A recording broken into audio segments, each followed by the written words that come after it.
ఒకదానికేమో మీరు అడిగితే చాలా ఆయన చూసుకుంటాడు అన్నాడు, మరో దానికేమో మీరు కష్టపడాలి, మీరు ప్రయాసపడాలి అన్నాడు. ఎందుకు ప్రేమ కలిగి ఉంటానే ప్రయాసపడాలి అంటే, చాలామంది మనుషులు మనకు నచ్చరు, అది గొడవ. చర్చికి వస్తేనే ప్రేమ కలిగి ఉండాలంటారు, ఇంటికాడికి పోతే వాళ్ళు చేష్టాలు చూస్తేనే పట్టుకొని తందాలనిపించింది. వాక్యం గుర్తొచ్చింది ప్రేమ కలిగి ఉండాలి అని. ఆయనకేం బాగానే చెబుతాడు, ఇక్కడ పడుతున్న వాళ్ళకి అర్థమైంది అనిపిస్తుంది. అయినా సరే నువ్వు ప్రేమ కలిగి ఉండాలి. ప్రేమ కలిగి ఉంటానికి నువ్వే కష్టపడాలి. దానివల్లనే సాధించగలవు ఏదైనా.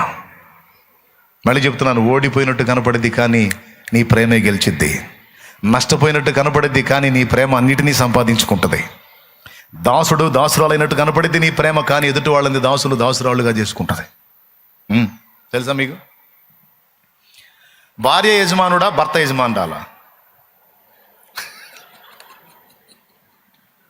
మీరు చెప్పండి. భార్య యజమానుడా, భర్త యజమానురాలు? చెప్పండి, మీరు చెప్పండి. ఎవరు యజమాని, ఎవరు యజమానురాలు? ఎవరు దాసురాలు, ఎవరు యజమానుడు? ఇప్పుడు శారా అబ్రహాముని యజమానుడా అందంటే అబ్రహాముకి ఆమె ఏమైనట్టు? మీరు చెప్పండి.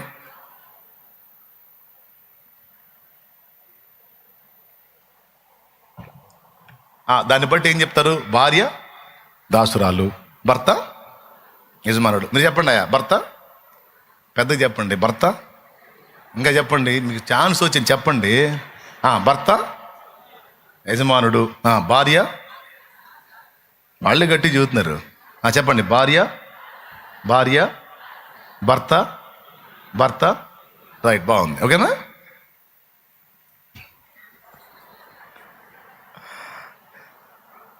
యజమానుడు అనే బిల్డప్పే కానీ యాడుంది నీ యాజమాన్యం?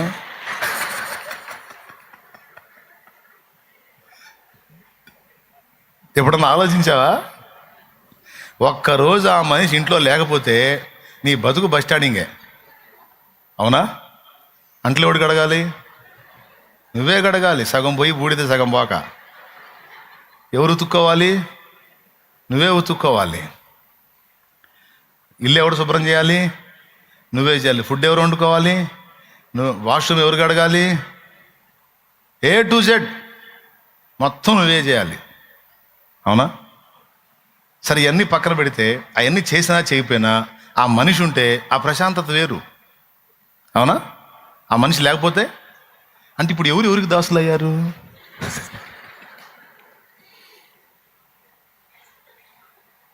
ఎంతమంది ఒప్పుకుంటారు బ్రదర్స్? మీరు చెప్పండి. ఏడిచింది ఆమె లేకపోతే నడవదా అయింది అంటావా? లేదన్నా, ఆమె చేసినా చేయపోయినా, నాకు బాగున్నా బాగాలేకపోయినా మనిషి ఉంటే అదేదో తెలియని ఒక ప్రశాంతత ఉంటుంది అన్న వాళ్ళు చేతులు ఎత్తండి. సరిగా చేతులు ఎత్తండి. సిగ్గుపడతారేంది? నడిసిద్దా నీకు? నడిసిద్దా? సరే, నువ్వు ఇంటికి వచ్చావు, ఏదో చిన్న గొడవ అయింది, ఆ మొహం మార్చుకుంది, నీతో మాట్లాడటల్లా, నువ్వు బయటికి పోయావు, ప్రశాంతంగా ఉంటావా?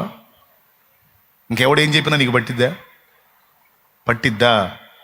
మళ్ళీ ఇంటికి వచ్చి ఆమెతో సమాధానపడి ఆమె నవ్వుతా నీతో మాట్లాడిన తర్వాత ప్రపంచం అంతా అప్పటిదాకా బిగబట్టిన గాలంతా హాయిగా వదులుతూ ఉంటుంది. ఇది జరగకపోతే నీకు చల్లని పిల్లగాలులు తగిలినా సరే ఉక్కబోస్తూ ఉంటుంది, తిక్క రేగుతూ ఉంటుంది. ఎవడు బతికి రేపారా ఏమో అంటాడు. మళ్ళీ ఆ మనిషి సమాధానపడి శాంతంగా ప్రశాంతంగా లైన్లోకి వచ్చిన తర్వాత ఎంత హాయిగా ఉంటుందంటే, ఇంకప్పుడు సాధువుల్లాగా మునుల్లాగా ఎవడు గెలిచిన ఏమిటి నాయనా అంటాం. ఎంతమంది ఒప్పుకుంటారు? చూడండి వాళ్ళు ఎలా స్పందిస్తున్నారో చూడండి. మీరేం చప్పళ్ళు కూడా కొట్టట్లే కనీసం. సహోదరులు చూడండి ఎలా స్పందిస్తున్నారు. నిజమే, ఇదంతా వాస్తవమే.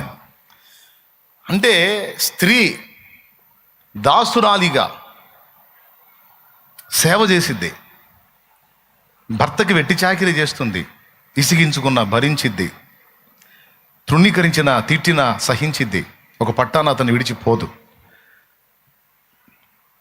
అతనికి బాగున్నా బాగలేకపోయినా సేవ చేసిద్ది. భర్తతో పాటు కష్టపడి పనిచేస్తూ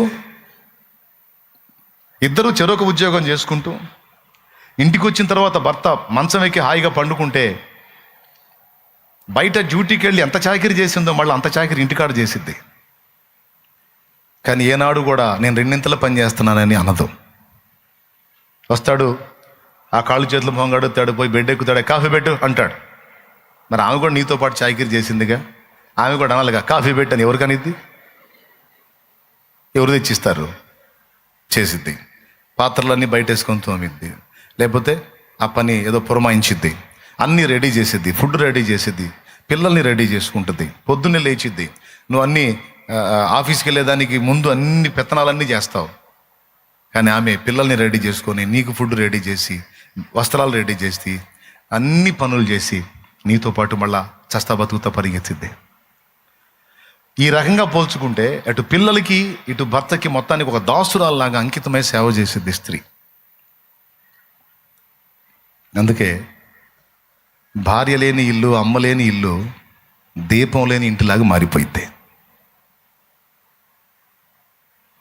ఇల్లాలు ఇంటికి దీపం అన్నారు. ఏం యజమానుడు ఉన్నాడు, ఆయన దీపం కాదా? ఇల్లాలు ఎందుకు ఇంటికి దీపం అంటే, అటు యజమానుడైన భర్తకి యజమానుడిలాగా ఈ ఒక దాసురాల్లాగా సేవ చేసింది. పిల్లలకు కూడా ఒక దాసురాల్లాగా సేవ చేసింది. ఈ సేవ చేసి ఏం చేసిద్దో తెలుసా? అటు పిల్లల్ని ఇటు భర్తని ఇద్దరిని గెలిచిద్ది. బయటికి అట్లా పెత్తనం చేస్తున్నట్టుంటారు, కానీ అంతరంగంలో ఇద్దరు ఆమెకు దాసులు అయ్యే ఉంటారు. అది అసలు రహస్యం. అర్థమైందా? ఒక్కరోజు కూడా నడవదు. నేను అనుకుంటాను, ఒకసారి నాకు డౌట్ వచ్చింది, దేవుడు ఏం తిరకాసు రాయించాడు, అయింది రివర్స్ రాయించినట్టున్నాడు, ఇదేంది మేము దాసులంగా అయిపోయాం కదా,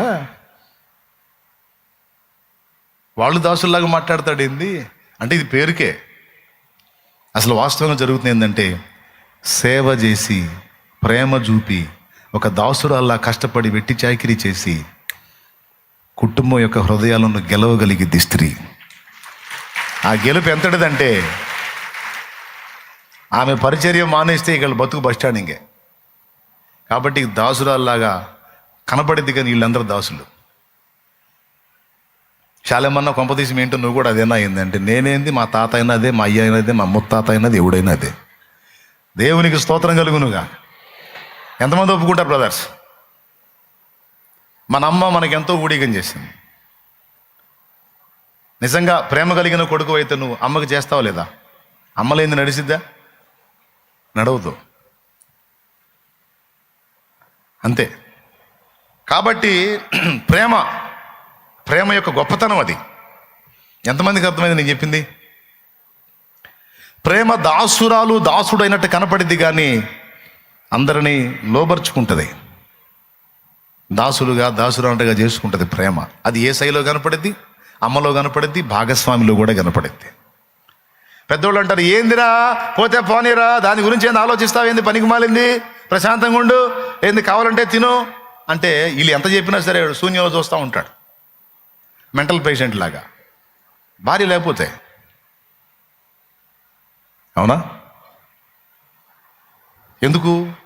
సహకారి పోయింది, ఉపకారి పోయింది, తన గురించి ఆలోచించే వ్యక్తి పోయింది, తన కడుపు చూసే వ్యక్తి పోయింది, తన బాగోగులు చూసే వ్యక్తి వెళ్ళింది, తనకన్నీ సిద్ధపరిచే వ్యక్తి పోయింది. ఆ వ్యక్తి ఒక్క పూట లేకపోతే నడవదు. అందుకని ఆ వ్యక్తిని జాగ్రత్తగా అన్ని విషయాల్లో ప్రేమగా చూసుకుంటాడు. నేను అనుకుంటాను, ఆదాం పని చేస్తుంటే అవేం చేసింది? షికారు చేసింది, పోయి పండు కోసుకొని తిన్నది తీసుకొచ్చి ఆదాం కూడా ఇచ్చింది. పళ్ళు రాలిపోతాయి పనికి మళ్ళిందన్న. ఎవడు తినమన్నా నిన్ను పోయి దరిద్ర పనులన్నీ చేసుకొని, దేవుడు ఏం చెప్పాడు? తినొద్దన్నాడుగా, నువ్వు తిన్నదిగా నా తీసుకొచ్చి పెడతావా? అల్లా తిన్నావా అన్నాడు. తిన్నాను అంది. అట్లయితే నిన్ను చంపి నన్ను బతకనిస్తాడు, నువ్వు లేకుండా నేనెందుకు? చూడు, ఆదాం అప్పుడే ఎఫెక్ట్ అయింది. ఆదాంకి అప్పుడే ఎఫెక్ట్ అయింది. దేవునికి స్తోత్రం కలుగును గాక. హల్లెలూయా. ఏమన్నా అర్థమైందని చెప్పింది మీకు? అమ్మాయి నువ్వు పోయిన తర్వాత ఇక నేనెందుకమ్మాయి? ఖచ్చితంగా ఆయన వస్తాడు, నువ్వు తిన్నావు కనుక నిన్ను చంపుతాడు, నేను తినలేదు కనుక నన్ను బతకనిస్తాడు. ఇక నువ్వు లేకుండా నేను ఎట్లా బతికేది? కాబట్టి పోతే ఇద్దరం పోదాం, ఉంటే ఇద్దరం ఉందామని ఇటీ అని ఆయన కూడా తిన్నాడు. అది అసలు విషయం. నేనంటే ఎంత ప్రేమ అండి మీకు. అదే ఆ ప్రేమతోనే వచ్చింది ఎగసాట్లంతా. ఇటీ ఇద్దరు కలిసి తిన్నారు. దేవుడు వచ్చాడు, చూశాడు, వాళ్ళని తిట్టేదేదో తిట్టాడు, వాళ్ళకి బదులు పశువుని వధించి వాళ్ళకి ప్రాయశ్చిత్తం చేసి వాళ్ళకి చావు రాకుండా ఆ మరణాన్ని ఆ పశువు మీదకి పంపించి ఆ చర్మం తీసుకొచ్చి వాళ్ళ చొక్కాలు చేయించి తొడిగించి ఇక రన్నింగ్లో దించాడు. ఇదంతా ప్రేమను బట్టి. ప్రేమను బట్టి ఆదాము హవ్వ ఇచ్చిన పండ్లు తిన్నాడు.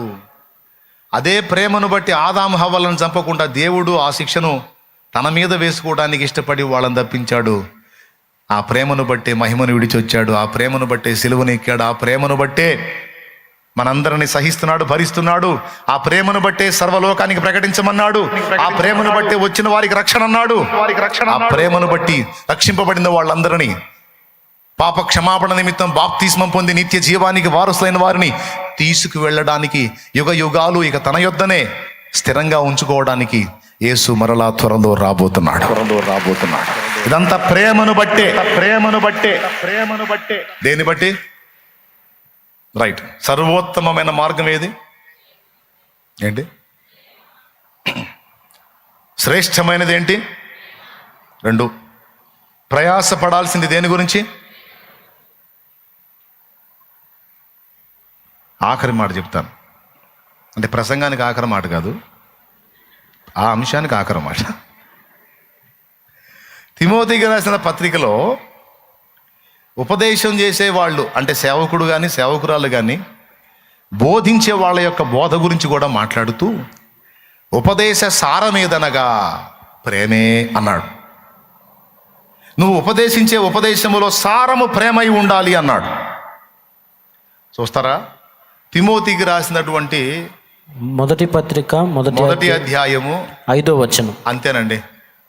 ఉపదేశ సారమేదనగా పవిత్ర హృదయము నుండి, మంచి మనస్సాక్షి నుండి, నిష్కపటమైన విశ్వాసము నుండి కలుగు ప్రేమయే. అంటే ఉపదేశము కూడా ప్రేమ అయి ఉండాలంట. నువ్వు ఏ ప్రసంగం అన్నా చేయి, ఫైనల్లో ప్రేమ కేంద్ర స్థానమై ఉండాలి. ఆ ఉపదేశం కూడా ప్రేమను బట్టే ఉండాలి, ప్రేమతోనే ఉండాలి. నువ్వు సత్యం చెప్పినా, ఏది బోధించినా ప్రేమ కలిగి సత్యం చెప్పాలి. నీ ఉపదేశ సారమంతా ప్రేమే అయి ఉండాలి అన్నాడు. ఈ 3 నాకు దేవుడు స్పష్టంగా చూపించాడు. సర్వోత్తమ మార్గం ప్రేమ, శ్రేష్టమైంది ప్రేమ, శాశ్వతమైంది ప్రేమ, కష్టపడాల్సింది ప్రేమ కలిగి ఉండటానికి. అండ్ వాక్యం చెప్పేటప్పుడు ఉపదేశ సారము కూడా ప్రేమే. అందుకే ఏ ఉపదేశం చేసినా, ఒక సబ్జెక్ట్ మాట్లాడినా, మళ్ళా బిడ్డలో ఉన్నటువంటి ఇబ్బందులను ఎదుర్కొంటున్న పరిస్థితులను దృష్టిలో పెట్టుకొని దేవుని ప్రేమను బట్టి, పరిశుద్ధాత్మ ప్రేరణతో ఆ ప్రేమను బట్టే కొన్ని ఓదార్పు మాటలు పలుకుతాను, కొన్ని ఆదరణ మాటలు పలుకుతాను. ఇదంతా ప్రేమను బట్టే. ఎందుకంటే వాళ్ళు ఎదుర్కొంటున్న ఒత్తిళ్ళు, స్ట్రగుల్స్ను బట్టి మానసికంగా డిస్టర్బ్ అయి ఉంటారు. మరి నా ప్రేమ ఆగదు. ఆ ప్రేమను బట్టే ఓదారుస్తాను, ఆ ప్రేమను బట్టే ధైర్యపరుస్తాను, ఆ ప్రేమను బట్టే గద్దిస్తా కూడా. పిరిగి పొందా, ఎందుకు భయపడుతున్నావు, ఎందుకు కలవరపడుతున్నావు అని. ఆ ప్రేమను బట్టే. నువ్వు బాధపడితే నేను చూస్తూ ఉండలేను, ఆయన కూడా చూస్తూ ఉండలేడు. ఉపదేశ సారము కూడా ప్రేమే అయి ఉండాలి. ఇప్పుడు మీరు 4 మాటలు చెబుతారన్నమాట. నేను చెప్పిన 4 మాటలు. నంబర్ 1, సర్వోన్నతమైన మార్గం ప్రేమ, శ్రేష్టమైనది, శాశ్వతమైనది, కష్టపడాల్సింది, ఆ ఉపదేశ సారం అది. ఆర్థిక ఇబ్బందిలో నీ ఇంటికి నీ చుట్టం వచ్చి సమస్య చెప్తే 10,000 సమస్య ఉన్నోడి కనీసం 1,000 ఇచ్చి మాట్లాడితే సరిపోయింది. పైసా కూడా ఇవ్వకుండా, మరే దేవుణ్ణి నమ్ముకో, దేవుణ్ణి నమ్ముకుంటే బాగా జరిగిద్ది, నమ్ముకో, మంచి జరిగింది, అంత మంచి జరిగింది, నమ్ముకో. మేము కూడా ఒకప్పుడు బాధల్లో ఉన్నాలే, దేవుడిని నమ్ముకున్నాక బాగా అయింది మాకు, నువ్వు కూడా నమ్ముకో, బాగా అయిందంట.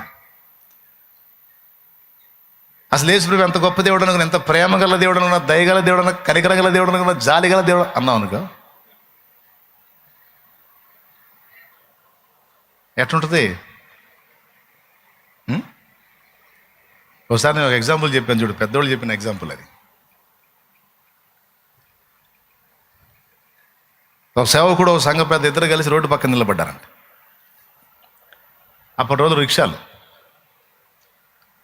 రిక్షా కోసం ఆగారు.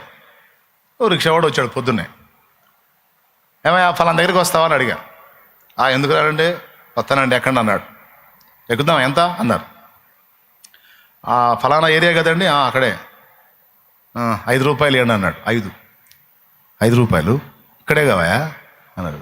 ఎక్కడ సార్ మెరకండి, తొక్కలేక సావాలా, ఎక్కండి 5 రూపాయలు ఇవ్వండి అన్నాడు.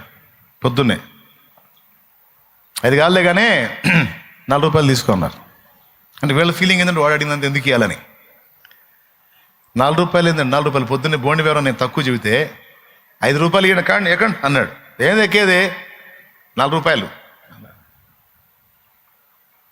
కాదులేండి, నేను అడిగిందే తక్కువ అడిగాను, ఎక్కండి 4 అయితే రాదు అన్నాడు. సరే 4 పావలా అన్నాడు.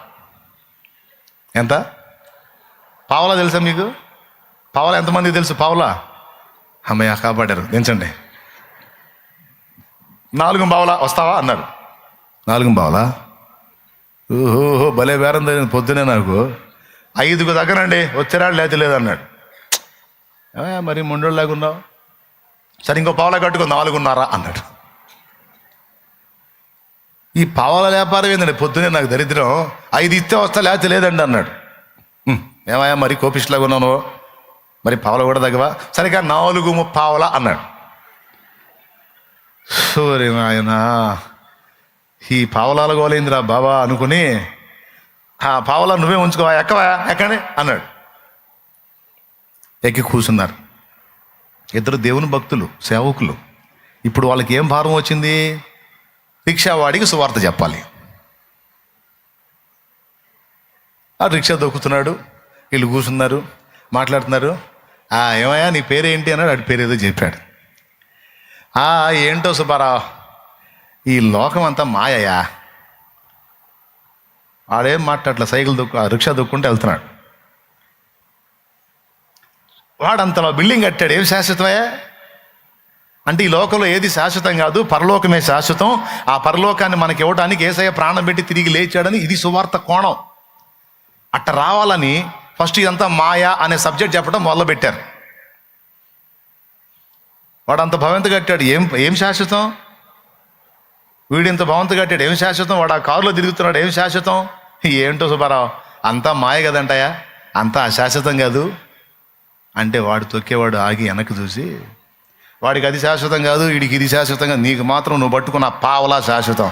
చూసావయ్యా పెద్ద మాట్లాడుతున్నావు. పావలా కాడ 30 సార్లు బేరం వాడి పెద్ద మాటలు. అది శాశ్వతం కాదంటే ఇది శాశ్వతం, పావలా శాశ్వతం. ఎవరి మీద వచ్చా అన్నాడు.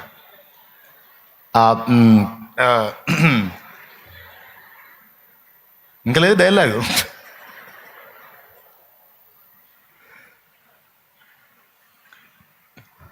మెతుకుపోతే బతుకుపోయేది అనుకునే బతుకు మంచిది కాదు. అవసరమైతే 10,000 అవసరం ఉన్న వ్యక్తి కనీసం 1000 రూపాయలను చేతిలో పెట్టి ఇది కాదు ఎంత ఉంది పో అంటే కొంతలో కొంతైనా ఆలోచన చేస్తారు. కానీ ఏమీ హెల్ప్ చేయకుండా, ఏ విధమైన ప్రేమ చూపకుండా మనం ఒట్టి మాటలు మాట్లాడి పంపిస్తే అవతల వాళ్ళు దేవుని ప్రేమ రుచి చూడలేరు. ఎంతమందికి అర్థమైంది? కాబట్టి పావలా కాడ కక్కుర్తి పట్టి ప్రసంగం చేయాలని చూసేవాడు చేయనిచ్చాడా? అదే 5 రూపాయలు అడిగిన వాడికి ఇంకో రూపాయి తీసుకోవాయా సుబ్బారావు, ఏమైంది పదా, 6 రూపాయలు ఇస్తా పదా అంటే, సార్ నేను అడిగింది 5 సార్, అయినా పర్లేదులే పదాయా, ఇంకో రూపాయి కష్టపడి తొక్కాలి కదా పదా అంటే, గొప్పోళ్ళు సార్ మీరు అని కూర్చుంటాడు, తొక్కుతాడు, తీసుకెళ్తాడు, నువ్వు చెప్పిని అని వింటాడు. ఎందుకంటే నీ క్రియ నీలో దేవుడి ప్రేమ చూశాడు కానీ నువ్వు చెప్పిందంత వింటాడు. పావలా కాడ గీసి మంచోడు బుద్ధి మాంసం దగ్గరని. దేవునికి స్తోత్రం, హల్లెలూయా. ఎంతమందికి అర్థమైంది ప్రియులారా? మీకు అందరికీ బాగా అర్థమైంది అనుకుంటాను నేను. దేవునికి మహిమ.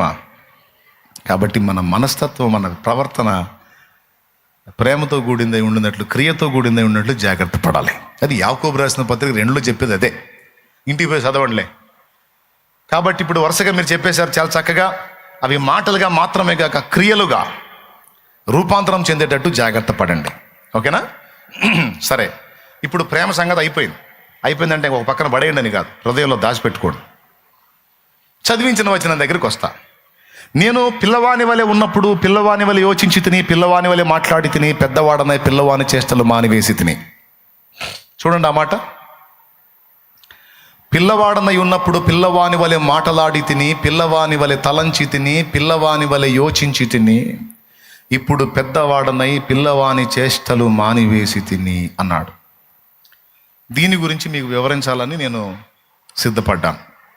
దానికి ముందు ఆ ప్రేమను గురించి మదర్ తెరీసా లైఫ్ నుంచి కొన్ని సాక్ష్యాలు మీరు విన్నారు. మీరు కూడా యేసు ప్రభుని గురించి ప్రకటించడం కంటే శ్రేష్టంగా యేసు ప్రభుని యొక్క ప్రేమ మీ క్రియలో చూపగలిగిన నాడు అనేక హృదయాలను గెలవగలుగుతారు. అనేక మందిని క్రీస్తు కొరకు దాసులుగా సిద్ధపరచగలుగుతారు. ఇది దృష్టిలో పెట్టుకొని కష్టపడండి, ఓకేనా? అలాగే భర్తలారా మీ భార్యలను ప్రేమించండి, లేకపోతే మీకు దిక్కులేదు, బతుకు బస్టాండింగే. మీరు ప్రేమగా చూసుకోండి, వాళ్ళు మంచిగా సేవ చేస్తారు. భార్యలారా మీ భర్తలకు లోబడండి, ఓకేనా? అంతే. ఒకళ్ళు వచ్చినా ఒకళ్ళు చదువుకోవాకండి. చాలాసార్లు ఇళ్లలో గొడవ అందుకే వచ్చేది.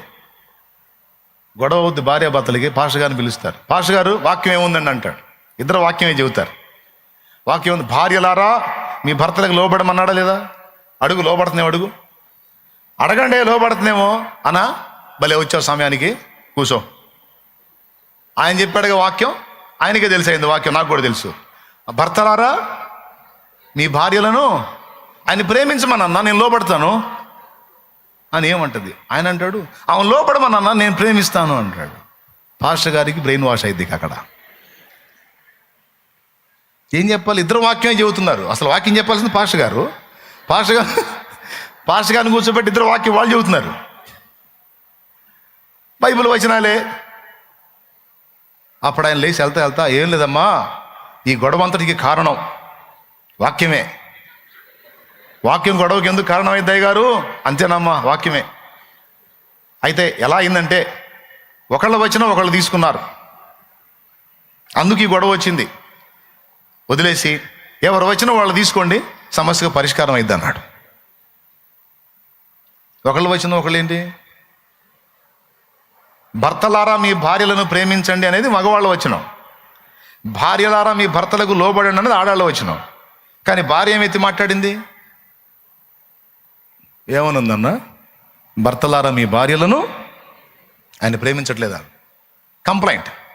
అట్లా కాకుండా ఇద్దరు ఒకరు వచ్చిన ఒకరు తీసుకున్నారు. అట్లా కాకుండా ఎవరు వచ్చినా వాళ్ళు తీసుకుని ఒకసారి చదవండి. నీకేముందమ్మా? భార్యలారా మీ భర్తలకు ఉంది కదా, నువ్వు అది సాధన చేయమ్మా. అది నీ వచ్చినవమ్మా, ఆయనది కాదు. అయ్యా నువ్వు భర్తలారా మీ భార్యలను నీ వచ్చిన నువ్వు తీసుకొని సాధన చేయనా? తెలివితేటలు మీకే కాదు, నాకు కూడా ఉన్నాయి, చెప్పినట్టు చేయండి అని వచ్చాడు ఆయన. దేవునికి స్తోత్రం కలుగును గాక. హల్లెలూయా. ఇంకోసారి చెప్పండి గట్టిగా. ప్రేమ మర్చిపోతారా? ఆన్లైన్ ఉపదేశం తెల్లారేటప్పటికి ఉష్పటాక అయితే నాకేం పోయింది మీరే. నేను ఎటు కూడా జాగ్రత్త పడుతున్నాను దేవుని కృపలో, మీరు కూడా జాగ్రత్త పడండి. సరే, పాయింట్కి వద్దాం.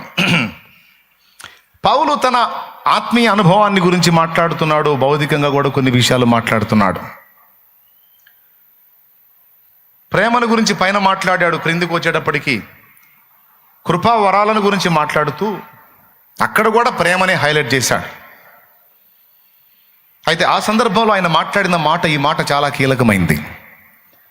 నేను పిల్లవానినై ఉన్నప్పుడు పిల్లవాని వలె మాట్లాడి తిని, పిల్లవాని వలె తలంచి తిని, పిల్లవాని వలె యోచించి తిని, ఇప్పుడు పెద్దవాడనై పిల్లవాని చేష్టలు మానివేసి తిని అన్నాడు. అక్కడ 3 విషయాలు ప్రస్తావించాడు. పిల్లవాని మాటలు, పిల్లవాని తలంపులు, పిల్లవాని యోచన.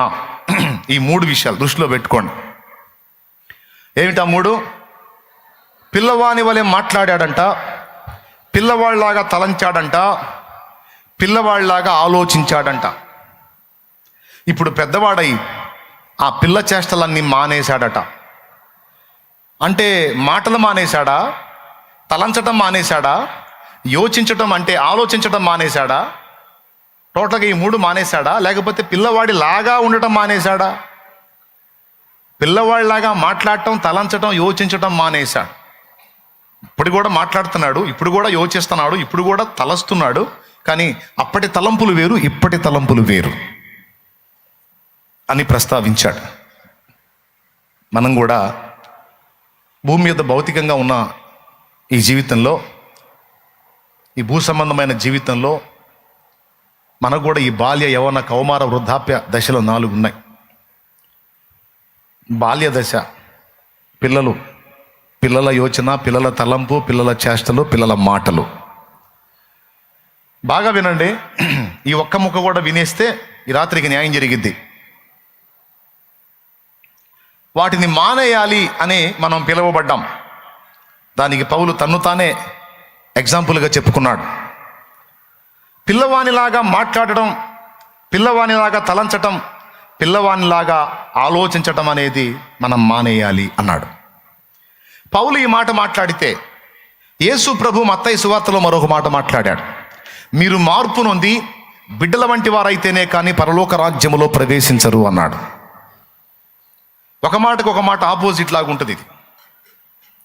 పౌలేమో పిల్ల చేష్టలు మానేయాలి, పిల్ల మాటలు మానేయాలి, పిల్లవాని ప్రవర్తన, ఆలోచన మానేయాలని పౌలు అంటే, యేసు ప్రభు అంటాడు మత్తయి సువార్త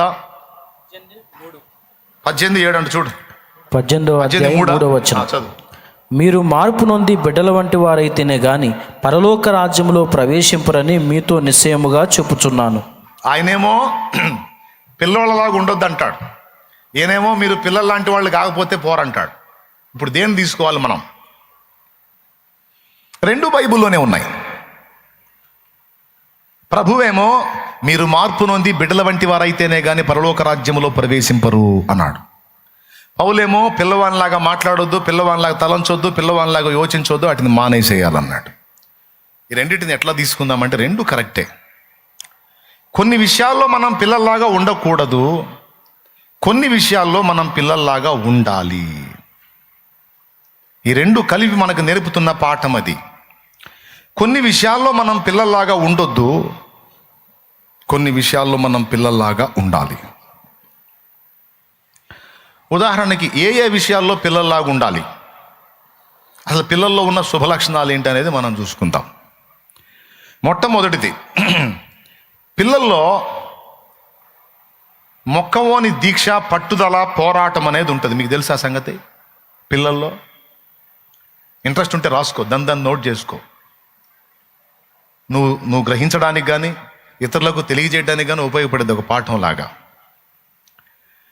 పిల్లవాని దగ్గర పోరాటము, మొక్కవోని దీక్ష, పట్టుదల ఉంటుందని మీకు తెలుసా?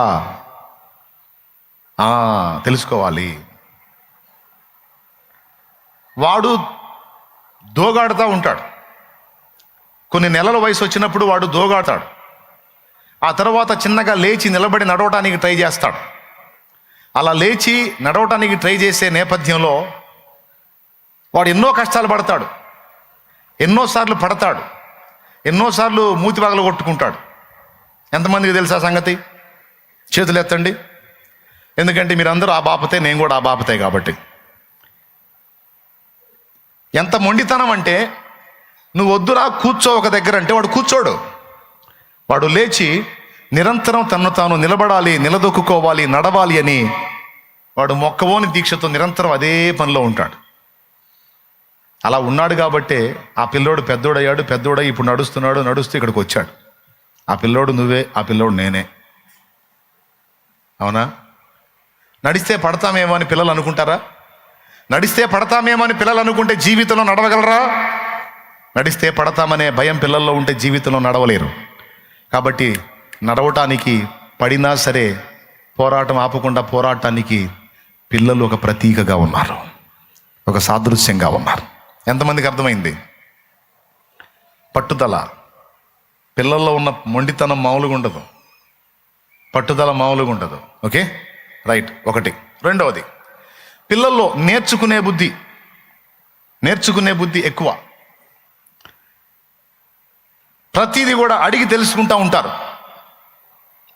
పిల్లవాడిని మనం రోడ్డు మీదకి తీసుకెళ్తే మనం పొయ్యి వచ్చేసరికి వాడు ఏ 20-30 ప్రశ్నలు అడుగుతాడు.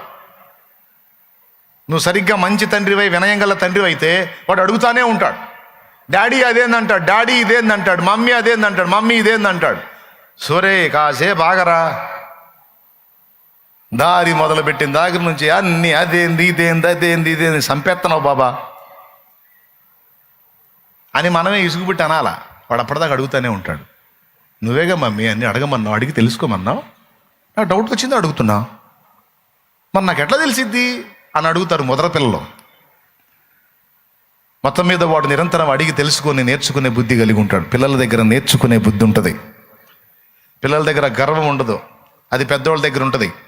మనం ఒకటి చెప్పి నేర్పడానికి ట్రై చేస్తే వాళ్ళు రిటర్న్ మన క్లాస్ ఇస్తుంటారు. ఈ దరిద్రం పెద్దవాళ్ళ దగ్గర ఉంటుంది.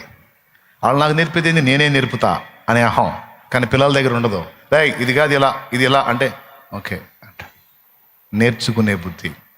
అలాగే నడవాలి అనే పట్టుదల, మొండితనం పిల్లల దగ్గర. 2, మూడవది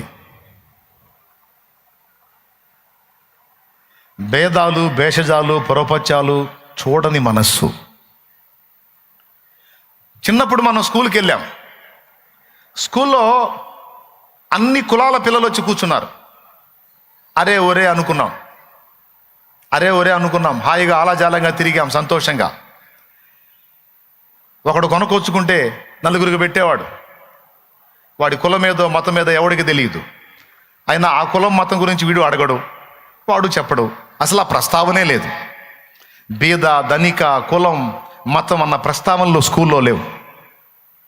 అందరం కలిసి చదువుకున్నాం, కలిసి తిన్నాం, కలిసి ఆడుకున్నాం, పాడుకున్నాం. ఎంతమంది ఒప్పుకుంటారు బ్రదర్స్? అదే పిల్లలు కొంచెం పెద్ద ఒక ఏజ్కి వచ్చేటప్పటికి, అరే ఫలానా వాడిని నువ్వు తీసుకొస్తున్నావు మన ఇంటికి, వాడు ఎక్కడోడో తెలుసా, వాడు ఆ పల్లెలో కుర్రోడ్రా, వాడిని మన ఇంటికి తీసుకొచ్చి నువ్వు మంచం మీద కూర్చోబెడుతున్నావు. ఇంట్లో కొలగజ్జి స్టార్ట్ అయింది. గజ్జి తామర దొరద ఉంటాయి చూడు, ఇవన్నీ పొద్దున్నే రిక్షా బండి మీద చెబుతూ ఉంటారు. వాటిలో ఈ గజ్జి స్టార్ట్ అయింది అనమాట. ఈ గజ్జి ఎవరు పుట్టిస్తారంటే ఫస్ట్ ఇంట్లో వాళ్ళు పుట్టిస్తారు. ఇంట్లో వాళ్ళు ఇప్పుడు గజ్జి జబ్బుకున్న లక్షణం ఏంటంటే, ఒకళ్ళకి తగిలింది అనుకో, వాడు ఎంతమందిని తాగితే అంతమందికి అంటిద్ది. ఫస్ట్ ఆ గజ్జి దెబ్బకి వీడు గీకుతూ ఉంటే, వీడు ఏమన్నా టచ్ చేసాడంటే ఆ గీకుడు వాడికి స్టార్ట్ అయింది. మామూలు గజ్జి సంగతి చెప్పట్లా. మామూలు గజ్జి ఉంటే ఏ స్నాములు నీకు దేవుడు స్వస్థపరచును గాక. కానీ కుల గజ్జి ఉంది చూసా, ఒక ఏజ్కి వచ్చేటప్పటికి ఇంట్లో వాళ్ళు ఎక్కిస్తారు ఈ గజ్జి. చక్కగా అప్పటిదాకా అందరినీ కలగలుపుకొని అన్యోన్యంగా ఎంతో ప్రేమతో ఉన్న ఈ పసిగుండెల్లో ఈ కుల గజ్జి జాడ్యాన్ని నూరి, వాడు ఆ క్యాస్టు, వీడి ఈ క్యాస్టు, వాడా మతం, వీడి ఈ మతం అని ఈ దరిద్రాన్న ఈ గజ్జని అంటించి హృదయాల మధ్య అంతరాలు ఏర్పరిచి దూరం చేసి, ఫ్రెండ్స్గా ఆలాజాలంగా ఒక్కటే ప్రాణంగా బ్రతికిన వాళ్ళు సైతం వేరైపోయేటువంటి నీచ ప్రవృత్తి సమాజంలో ఉంది. నిద్ర వచ్చిన వాళ్ళు స్తోత్రం చెప్పండి. మెలుగుతున్న వాళ్ళు చెప్పండి. అదే పసిగుండెల్లో ఉందా? పసితనంలో ఉందా? పసి హృదయాల్లో ఉందా? లేదు. అందరం కలిసి జనగణమన పాడాం, అందరం కలిసి వందే మాతరం పాడాం, అందరం కలిసి ప్రతిజ్ఞ చేశాం, భారతదేశం నా మాతృభూమి, భారతీయులందరూ మరి సుసంపన్నమైన బహువిధములైన నా దేశపు సంపద, వారసత్వపు సంపద నాకు గర్వకారణం. పెద్ద ప్రతిజ్ఞలు చేశాం ఆనాడు పసి హృదయాలలో. కానీ పెరిగి పెద్ద అయిన తర్వాత భారతీయులందరూ నా సహోదరులు కాదు, నా మతస్థులే, నా కులస్తులే. ముఖ్యంగా మా గజ్జి కులమే.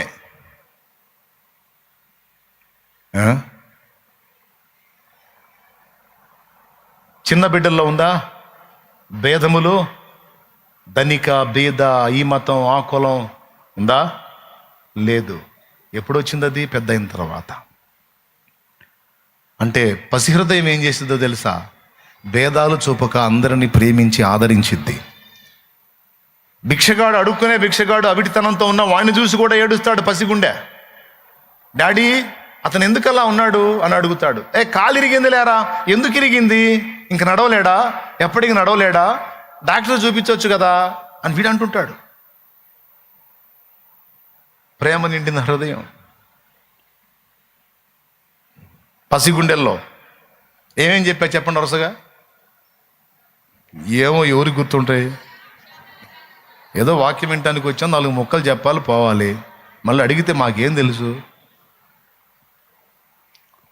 పట్టుదల, మొక్కవోని దీక్ష మొదటిది.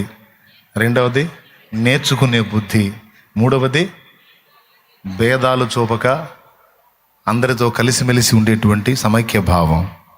3. నాలుగవది క్షమాగుణం. నిన్నది అనుకుంటారా? మరుసటి రోజే పలకరించుకుంటారు. కానీ పెద్దోళ్ళు కొట్టుకుంటే ఈడు చచ్చి పిండం పెడుతున్నా సరే వాడు రాడు. వాళ్ళిద్దరు కొట్టుకోనో తిట్టుకోనో 30-40 ఏళ్ళు అయింది. వీడు చచ్చిపోయినా సరే వాడు రాడు. వాడు సావాలిరా, వాడు సావాలి, ఇన్నాళ్ళు ఎదురు చూస్తున్నా వాడు ఎప్పుడు చేస్తాడా అని. ఇప్పుడు జరిగింది, దేవుడు ఉన్నాడు అని అంటాడు. కానీ పసిగుండెలు అట్లా కాదు. నిన్న గొడవ అయినా సరే ఈరోజు మళ్ళీ వాడు కలిసి వాడితో ఆడతాడు, పోయి ఒప్పుకుంటాడు. అరే ఏమనుకోకు, నువ్వు అన్నందుకు నేను కొంచెం కోపడ్డా, ఆడుకుందా అంటాడు. నేను రాలేపో, తప్పైందేవా, రమ్మంటే రావింది, నేను రాను, ఇంకొకడికి పిలుచుకొస్తాడు. అరే వాడు రమ్మంటే రావట్లేదురా, తేడా పడ్డాను, పొరపాటు అయిందిరా, రమ్మని రావండి. అయినా వాడు మొండికేసి ఏడుస్తాడు కూడా అవసరం అయితే. ఇదేరా నాకు నచ్చదు, నువ్వు తప్పైందన్నా కూడా నువ్వు రావట్లేదని వాడు ఏడిస్తే అప్పుడు వాడు నవ్వుకుంటూ వస్తాడు. సరే ఒప్పుకున్నావు ఇంక బా. చిన్న పిల్లల సన్నివేశాలు, వాళ్ళ కదలికలు కూడా అబ్జర్వ్ చేస్తాను నేను. నన్ను పిచ్చోడు అనుకుంటాను, నేను అన్నీ చూసుకుంటా పోతుంటా. అసలు ఎవడి సైకాలజీ ఏంటి, ఎవడి దగ్గర ఏ సబ్జెక్ట్ ఉంది, ఓ పశువు దగ్గర ఏముంది, పక్షి దగ్గర ఏముంది, పసిబిడ్డ దగ్గర ఏముంది, పాలు తాగే పాప దగ్గర ఏం పాఠం ఉంది. నేర్చుకునే బుద్ధి మన దగ్గర ఉంటే ప్రతి ప్రకృతిలోని ప్రతి ప్రాణిలో, ప్రతి ప్రదేశంలో, ప్రతి దానిలో నుంచి మనకు పాఠాన్ని ఇవ్వడానికి దేవుడు శక్తిమంతుడు. ఇంకా చాలా ఉన్నాయి, ఆఖరికి ఒకటి చెప్తాను. పిల్లల్లో అచంచల విశ్వాసం ఉంటుంది. తెలుసా మీకు ఆ సంగతి? పిల్లల్లో అచంచల విశ్వాసం ఉంటుంది, చలించని విశ్వాసం. మన విశ్వాసం కన్నా పిల్లల విశ్వాసం గొప్పది. పేతురు చెరసాల్లో ఉన్నప్పుడు పేతురు కోసం సంఘం అత్యాసక్తితో ప్రార్థన చేస్తుందని అపోస్తల కార్యం 12వ అధ్యాయంలో ఉంది. పేతురు వచ్చి తలుపు కొట్టాడు. తలుపు కొట్టినప్పుడు తలుపు తీసింది పెద్దోళ్ళ పిల్లల? రోదే అనే ఒక చిన్నది. అపోస్తల కార్యం 12:13. అతడు తలవాకిటి తలుపు తట్టుచుండగా రోదే అనే ఒక చిన్నది ఆలకించుటకు వచ్చెను. పెద్దోళ్ళంతా ప్రార్థన చేస్తుంటే పిల్ల ఏం చేస్తుంది? ఒకసారి ఆలోచించండి. హైదరాబాద్ లాంటి సిటీలో కర్ఫ్యూ భయంకరంగా అమల్లో ఉన్నప్పుడు ఒక బామ్మ మనవడు ఇద్దరే ఉంటున్నారు ఆ ఇంట్లో. ఆమె దేవుణ్ణి నమ్ముకున్నావా, వాడు చిన్నోడు. బయటకు వస్తే పోలీసు వాళ్ళు కొడుతున్నారు. వాళ్ళ బామ్మ వాడు ఇద్దరికి ఫుడ్ లేదు, పెట్టే దిక్కు లేదు. మామూలుగా ఇదేమి లేకపోతే ఆమె బయటికి పోయి పని చేసుకొచ్చింది, ఆమె తిని బతుకుతారు. ఇప్పుడు ఆమె బయటికి పోవడానికి లేదు. ఆకలి అవుతుంది బామ్మ, ఏం చేద్దాం అన్నాడు. ప్రార్థన చేద్దాం రారా అని ఇద్దరు మోకాళ్ళని ప్రార్థన చేశారు. ప్రార్థన చేస్తే ఆహారం వచ్చిద్దా అన్నాడు. వచ్చిద్దిరా. యేసయ్య పంపిస్తాడా? పంపిస్తాడు. ఎట్లా పంపిస్తాడమ్మా? ఎట్లయినా పంపిస్తాడరా, నీకెందుకు? ఏలియాని కాకుల చేత పోషించాడు ఆయన. ఏలియా ప్రార్థన చేస్తే కెరీతు వాగు దగ్గర మోకాళ్ళుని కాకులు మాంసము రొట్టెలు తీసుకొచ్చి ఇచ్చినాయి. కాబట్టి మనం ప్రార్థన చేద్దాం, మనకు ఆయనే ఫుడ్ పంపిస్తాడంది. సరేనా? సరే. ఇద్దరు ప్రార్థనలో కూర్చున్నారు. స్తోత్రం స్తోత్రం స్తోత్రం అని మొదలుపెట్టింది. ఈ మధ్యలో ఇదికి డౌట్ వచ్చింది. ఇప్పుడు బామ్మ కాకుల చేత ఆహారం పంపిస్తాడని చెప్పింది కదా, మేము తలుపులు కిటికీలు అన్నీ మూసేస్తే మరి కాకి ఎటు నుంచి వచ్చింది? ఇప్పుడు కాకి ఇంట్లో రావాలిగా, రావాలంటే ఏం చేయాలి? తలుపులు తీయాలి. అందుకని వాడు మెయిన్ తలుపులు తీయకుండా కిటికీ తలుపులు తీశాడు. ఎందుకంటే కిటికీలో కూడా కాకి రావచ్చు కాబట్టి కిటికీ తలుపులు తీశాడు. ఆ కిటికీ బయట పోలీస్ ఆయన ఉన్నాడు, కాపలాకు వచ్చిన పోలీస్ ఆయన ఉన్నాడు. తలుపులు తీశాడు. రేయ్ ఎందుకురా తలుపులు తీసావు అన్నాడు బయట ఉండి. వాడు చూస్తూ ఉన్నాడు. ఆమె ప్రార్థనలో స్తోత్రాలు స్తోత్రం అంటున్నాం. ఎందుకురా తీసావు అన్నాడు. కాకు కోసం అండి అన్నాడు. వీడు ఏంది అన్నాడు. కాకి వచ్చిద్దని చెప్పింది బామ్మ, కాకి కోసం తీసా అన్నాడు. కాకి రావటం ఏంట్రా అంటే, మా ఇంట్లో అన్నం లేదండి, మాకు ఆకలి అవుతుంది, మరి మా దేవుడు ప్రార్థన చేసినప్పుడు కాకుల చేత ఆహారం పంపిస్తాడని బైబిల్లో ఉంది, మా బామ్మ చెప్పింది, అందుకని మేము ప్రార్థన చేయబోతున్నాం, మరి కాకు వస్తే అన్నీ మూసుంటే ఎటొచ్చిద్ది, అందుకని కిటికీ తీసా అన్నాడు. ఆ పోలీస్ ఆయన నవ్వుకొని పోయాడు. సరే ఈ కిటికీ ఏవాకరా, అంతే ఉంచు అని పోయాడు. ఇద్దరు ప్రార్థన చేశారు. వీడు తడవకోసారి ఆ కిటికీకి వెళ్ళి చూస్తున్నాడు కాకు వచ్చిందా అని. చివరికి ఆయన వచ్చాడు, పోలీస్ ఆయన తలుపు తట్టాడు. తలుపు తీశారు. తలుపు తీస్తే ఆయన ఒక చేతిలో ఒక కవర్ నిండా ఆహార పొట్లాలు, మరో పక్క ఒక నెలకు సరిపడా సరుకులు, రైసు అన్నీ తీసుకొచ్చి రెండు పెట్టుకొని నిలబడ్డాడు. ఆమె వచ్చింది, తలుపు కొట్టాడు, తలుపు తీసి, ఏం పెద్దామా ఇది తీసుకో, ఇంట్లో లేదంటగా, ఎట చేస్తావు పెద్దదానికి తీసుకో, ఇగో ఇదేం తినండి ఇప్పుడు, ఇగో ఏం వండుకో అని ఇచ్చాడు. ఆమె ఏడిచింది, ఆమె కన్నీళ్ళు పెట్టుకుంది. పిల్లడికి వెళ్ళి చూసింది, వాడికి ఆనందం వేసింది. ముందు కాకి సంగతి ఏమో కానీ ఆహారం వచ్చింది కాబట్టి దేవునికి స్తోత్రం. సరే లోపలికి వెళ్దారు, తలుపు వేసుకున్నారు, ఇద్దరు మళ్ళీ కూర్చున్నారు, ప్రార్థన చేసుకొని తింటాం మొదలుపెట్టి వాడికి ఒక డౌట్ వచ్చింది. బామ్మ నువ్వేం చెప్పావే, దేవుడు కాకుల చేత పంపిస్తాడని చెప్పావు, మరి కాకి రాలేదుగా, మరి పోలీస్ ఆయనగా తెచ్చిచ్చింది, ఏం చెప్పాలి వాడికి? చూడు వాడు డౌట్ చూడు, నువ్వు కాకి వచ్చిందని చెప్పావు, అరే ఆహారం వచ్చిందా లేదా, వచ్చింది కాకి మిస్ అయింది కదా అంటాడు, ఆహారం వచ్చింది కాకి లేదు కదా అంటాడు. సరే ఇప్పుడు ఎట్లా చెప్పాలి అర్థం కాక, అరే పోలీస్ ఆయన వేసుకున్న డ్రెస్ ఏందని అడిగింది, కాకి డ్రెస్సు అన్నాడు. దేవుడు కాకిని వాడుకుంటాడు, కాకిని కూడా వాడుకుంటాడు రా అంది. దేవునికి స్తోత్రం కలుగును గాక. హల్లెలూయా. కాకిని వాడుకుంటాడు, కాకిని కూడా వాడుకుంటాడు రా. బహుశా ఆ కాకి చిక్కలేదు, అందుకని ఈ కాకి ద్వారా ఆహారం పంపించాడు, తినరా నువ్వు. అంటే పసిగుండెల్లో ఉన్న విశ్వాసం ఎంత బలీయమైందంటే నువ్వు ఏది చెప్పినా నమ్ముతారు వాళ్ళు. విశ్వాసం విషయంలో పిల్లలు మంచి మాదిరి, పట్టుదల విషయంలో కూడా మంచి మాదిరి, గోజాడటంలో మాదిరి. నేను ఫలానా రోజు నీకు ఫలానా వస్తువు తెస్తానని నువ్వు చెప్పావా, నోరు జారి నీ కర్మ గాలిందే. ఇక నువ్వు తెచ్చిందాగా వాడు ఆ రొద ఆపడం. ఇక్కడ రోదే అనే చిన్నదాని విషయంలో కూడా అదే జరిగింది. పేతురు కోసం సంఘం అంతా ప్రార్థన చేస్తుంటే ఆ అమ్మాయి మాత్రం, ఆ చిన్న పాప మాత్రం ప్రార్థనలో లేదు. ఎందుకు ప్రార్థనలో లేదో తెలుసా? అందరూ ప్రార్థన చేస్తున్నారు, నేను కూడా ప్రార్థనలో కూర్చుంటే ఈ ప్రార్థన ఆలకించి దేవుడు పేతురుని పంపితే, పేతురు వచ్చి ఇక్కడ తలుపు దడితే తలుపు ఎవరు తీస్తారు? ఒకవేళ మేము ప్రార్థనలో ఉంటే తలుపు తీయకపోతే, పేతురు వెళ్ళిపోతే మరి పరిస్థితి ఏంటి? మా వాళ్ళు ప్రార్థన చేస్తున్నారు, ప్రార్థనకు వచ్చే జవాబుగా పేతుర్ని నేను స్వాగతించాలనే విశ్వాసము గలదై ఆ పిల్ల నిలబడింది. నేను చెబుతున్నాను, వాళ్ళందరి విశ్వాసం సంగతి ఏమో కానీ ఆ పసిదాని విశ్వాసాన్ని బట్టే దేవుడు పేతుర్ని తీసుకొచ్చాడని నేను నమ్ముతాను. ఆ చిన్నదాని విశ్వాసం ఎలాగో చెప్పనా? వాళ్ళు ప్రార్థన చేస్తూ ఉన్నారు, పేతురు వచ్చి తలుపు తట్టాడు. దేవదూత పేతురున్న దగ్గరికి వెళ్ళి చెరసాల్లో నుంచి పేతుర్ని అంతమంది సైనికుల దగ్గర నుంచి బయటికి తెచ్చి పేతుర్ని వీధిలో వదిలిపెట్టి వెళ్ళిపోయాడు దేవదూత. పేతురు అనుకుంటున్నాడు భలే కల వచ్చిందని. కల కాదు, అది రియలే, నిజంగానే వచ్చాడు దేవదూత. తర్వాత తేరుకొని, అరే దూత వచ్చి నన్ను బయటికి తీసుకొచ్చాడు, నిజంగా దేవుడు నన్ను కాపాడాడని సంతోషంతో ఆయన వెళ్తూ ఎక్కడైతే సంఘం ప్రార్థన చేస్తున్నారో వాళ్ళ దగ్గరికి వెళ్ళాడు. వాళ్ళ దగ్గరికి వెళ్ళి తలుపు తట్టాడు.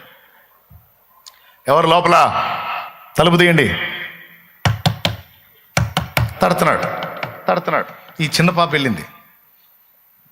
వెళ్ళి ఆ గొంతు విని సంతోషపడుతూ, మన ప్రార్థనకు జవాబు వచ్చింది, పేతురు వచ్చాడు, కేఫా వచ్చాడు అనుకుంటా పోయింది.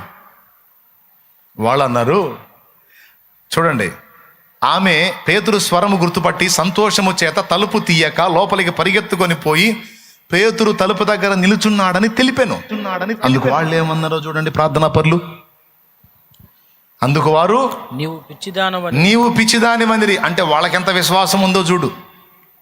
ఏం విశ్వాసం? మనం ఏదో చేస్తున్నాం కానీ మన ప్రార్థన విని అంత సెక్యూరిటీలో ఉన్నటువంటి పేతుర్ని దేవుడు బయటికి తేవటం, ఆ పేతురు ఎక్కడికి రావటం జరిగేది కాదు. పిచ్చిదానపా అన్నారు. నేను పిచ్చిదాన్ని కాదు, మీరు చేయటం అయితే ప్రార్థన చేశారు కానీ మీరే పిచ్చోళ్ళు. విశ్వాసం నేను పిచ్చోళ్ళు. ప్రార్థన విన్నాడో పేతురు వచ్చాడు, నువ్వు పిచ్చిదానివి, నోర్మై పో, పక్కకు పో. దైవజనుడి కోసం మేము ఆసక్తితో ప్రార్థన చేస్తుంటే, ప్రభువా స్తోత్రం, పేతుర్ని విడిపించు నాయన, హల్లెలూయా హల్లెలూయా హల్లెలూయా. ఏం చేద్దాం? మీకు మైండ్ పోయింది. మరి నేను చెబుతుంటే అర్థం కావట్లేదు మీకు.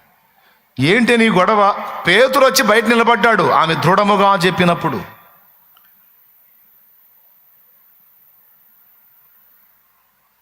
అతడు దూత అనుకున్నారు వాళ్ళు. ఆమె దృఢముగా చెప్పినప్పుడు వారు అతని అంటే పేతురుని మాత్రం ఒప్పుకోట్లా. ఎందుకు? ప్రార్థన చేస్తున్నారు కానీ విశ్వాసం లేదు. మరి విశ్వాసం లేని ప్రార్థన దేవుడు వింటాడా? వినడు. మరి ఏ ప్రార్థన ఎవరిని బట్టి పేతుర్ని బయట తెచ్చాడు తెలుసా? అక్కడున్న ఆ గుంపులో ఆ చిన్నదాని విశ్వాసాన్ని ఆధారం చేసుకున్నాడు దేవుడు. ఆ చిన్ని గుండెలో దేవుని పట్ల ఉన్న విశ్వాసాన్ని ఆధారం చేసుకొని పెద్ద కార్యాన్ని జరిగించాడు దేవుడు. పేతుర్ని బయటికి తీసుకొచ్చాడు దేవుడు. మైండ్ పోయింది. తర్వాత చూడండి, పేతురు ఇంకనూ తట్టుచున్నందున వారు తలుపు తీసి అతన్ని చూచి విభ్రాంతి నొందిరి. చివరకు చూస్తే చిన్నదే గెలిచింది. వాళ్ళు ప్రార్థన అయితే చేశారు కానీ విశ్వాసం లేదు. అది పెద్దోళ్ళకి పిల్లలకు ఉన్న తేడా.